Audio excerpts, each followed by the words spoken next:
From the very beginning, it was clear this was no ordinary day in politics. Parliament House has never seen anything like it. The crowds began to gather outside from early in the morning. Inside, members of the Stolen Generations came to witness a political event many of them thought they'd never live to see. All these years we waited, for someone to say sorry from government. And I say, was really, made me feel different altogether. I'm really thankful about that. I've waited 60 years to hear those words. Some of the old people who have waited, they have died already waiting for it. And those lucky enough to secure a seat in the chamber were witness to and participants in a moment the likes of which has never been seen before. We apologise for the laws and policies of successive parliaments and governments that have inflicted profound grief, suffering and loss on these our fellow Australians. The apology to the Stolen Generations was the new Prime Minister's first significant piece of parliamentary business. Kevin Rudd sold himself to the electorate as a fiscal conservative and was often derided as a Me Too politician. But as the old saying goes, if you change the government, you change the country. And today there was a real sense of how far and how fast things have moved. These stories cry out to be heard. They cry out for an apology. Instead, from the nation's parliament, there has been a stony and stubborn and deafening silence for more than a decade. A view that somehow we, the parliament, should suspend our most basic instincts of what is right and what is wrong. A view that instead we should look for any pretext to push this great wrong to one side, to leave it languishing with the historians, the academics and the cultural warriors, as if the Stolen Generations are little more than an interesting sociological phenomenon. But the Stolen Generations are not intellectual curiosities. They are human beings who have been damaged deeply by the decisions of parliaments and governments. But as of today, the time for denial, the time for delay, has at last come to an end. To the Stolen Generations, I say the following. As Prime Minister of Australia, I am sorry. On behalf of the Government of Australia, I am sorry. On behalf of the Parliament of Australia, I am sorry. And I offer you this apology without qualification. But amidst all the talk of the past, much of the focus from both the government and the opposition was on the future. The apology is seen as an opportunity to move forward.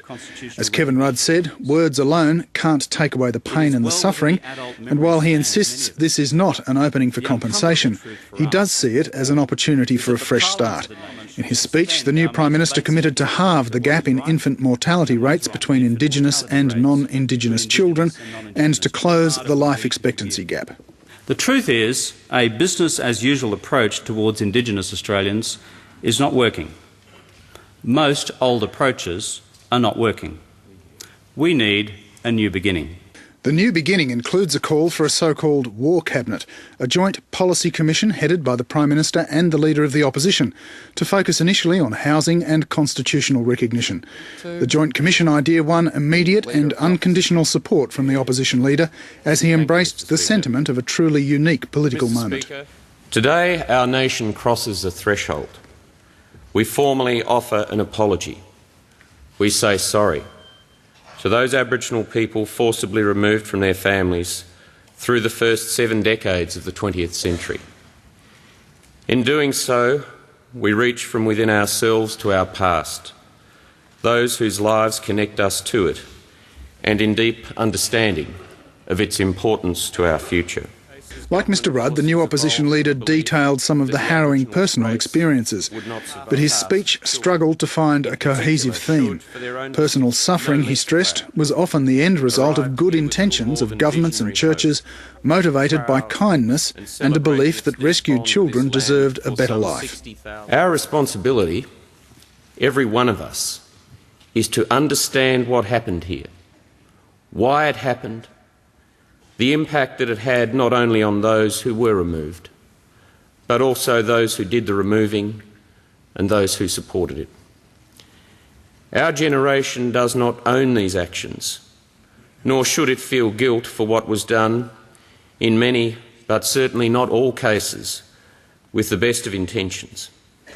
But in saying we are sorry, and deeply so, we remind ourselves that each generation lives in ignorance of the long-term consequences of its decisions and its actions.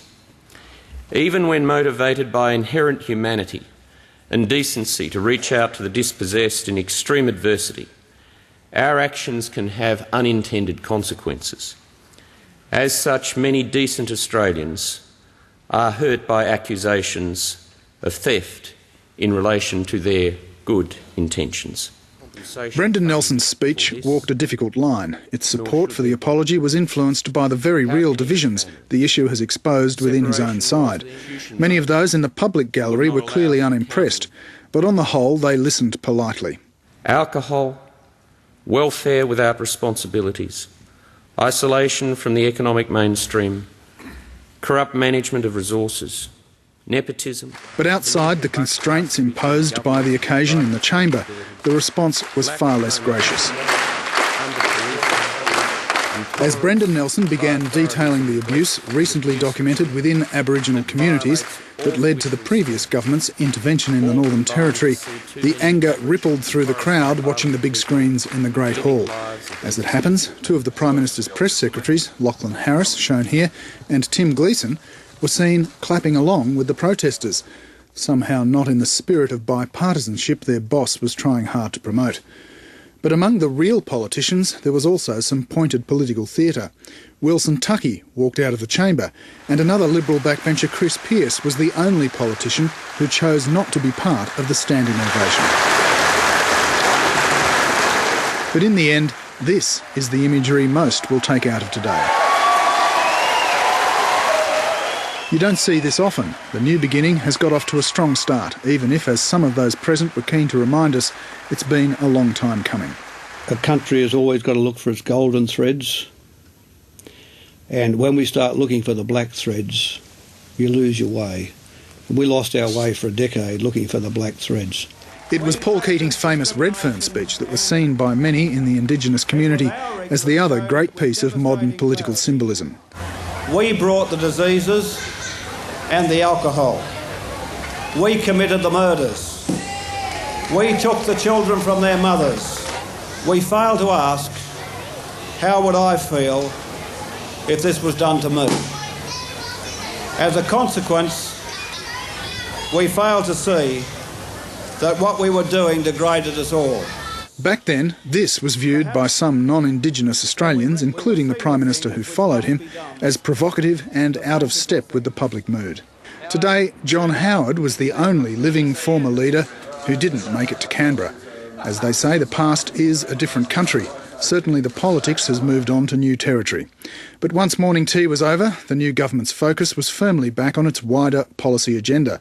The government's IR bill went to the Parliament today, and there's no bipartisan niceties in that one. Political editor Michael Brissenden.